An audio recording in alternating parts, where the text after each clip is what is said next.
ট্রেনে, ট্রামে, রাস্তায় যাকে আপনি রোজ দেখেন, যার শাড়ি, কপালের টিপ, কানের দুল আর পায়ের গোড়ালি আপনি রোজ দেখেন, আর আরও অনেক কিছু দেখতে পাবার স্বপ্ন দেখেন, স্বপ্নে যাকে ইচ্ছে মতন দেখেন, আমি সেই মেয়ে।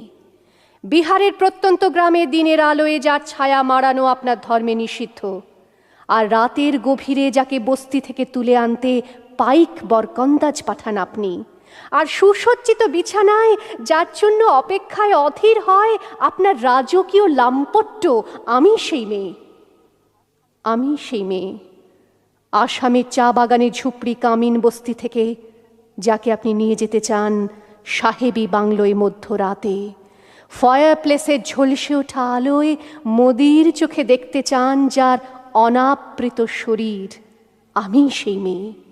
রাজস্থানের শুকনো উঠোন থেকে পিপাসার জল আনতে যাকে আপনি পাঠিয়ে দেন 10 মাইল দূরের সরকারি ইদারায়, আর 20 মাইল হেঁটে ক্লান্ত বিধ্বস্ত যে রমণী ঘরা কাঁখে ঘরে ফিরলেই যাকে বসিয়ে দেন চুলার আগুনের সামনে আপনার রুটি বানাতে, আমি সেই মেয়ে।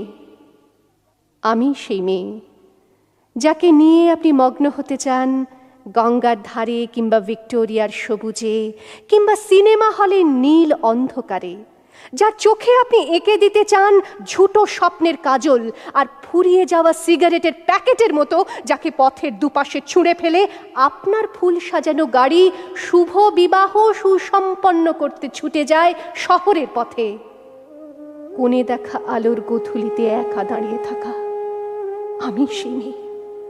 আমি সেই মেয়ে, এমনকি দেবতাও যাকে ক্ষমা করেন না, অহংকার আর শক্তির দম্ভে যার গর্ভে রেখে যান কুমারীর অপমান, আর চোখের জলে কুন্তি হয়ে নদীর জলে ভাসিয়ে দিতে হয় কর্ণকে, আত্মজকে। আমি সেই মেয়ে।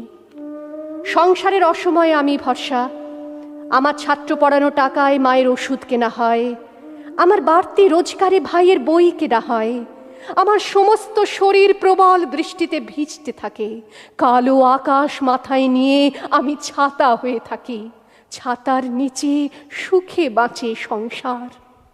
আপনি আপনি আপনি আপনারা আপনারা আমার জন্য অনেক করেছেন।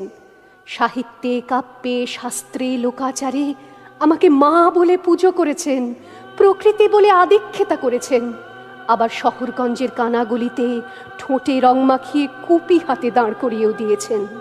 হ্যাঁ, আমি সেই মেয়ে। একদিন হয়তো অন্য কোনো একদিন আমার সমস্ত মিথ্যে পোশাক ছুঁড়ে ফেলে দিয়ে আমি হয়ে উঠব সেই অসামান্যা। খোলা চুল মেঘের মতো ঢাকবে আমার খোলা পিঠ, দু চোখে জ্বলবে ভীষণ আগুন, কপাল ঠিকরে বেরোবে ভয়ঙ্কর তেজরশ্মি, হাতে ঝলসে উঠবে সেই খড়গ, দু পায়ের নুপুরে বেজে উঠবে রণদুন্দুভি, নৃশংস অট্টহাসিতে ভরে উঠবে আকাশ। দেবতারাও আতঙ্কে স্তব্ধ হয়ে বলতে থাকবে, মহামেঘ প্রভাং ঘোরাং মুক্ত কেশিং চতুর্ভুজাং কালিকাং দক্ষিণাং মুন্ডমালা বিভূষিতাং। বিভৎস দাবানলের মতো আমি এগোতে থাকবো, আর আমার এগিয়ে যাবার পথের দুপাশে মুন্ডহীন অসংখ্য দেহ ছটফট করতে থাকবে।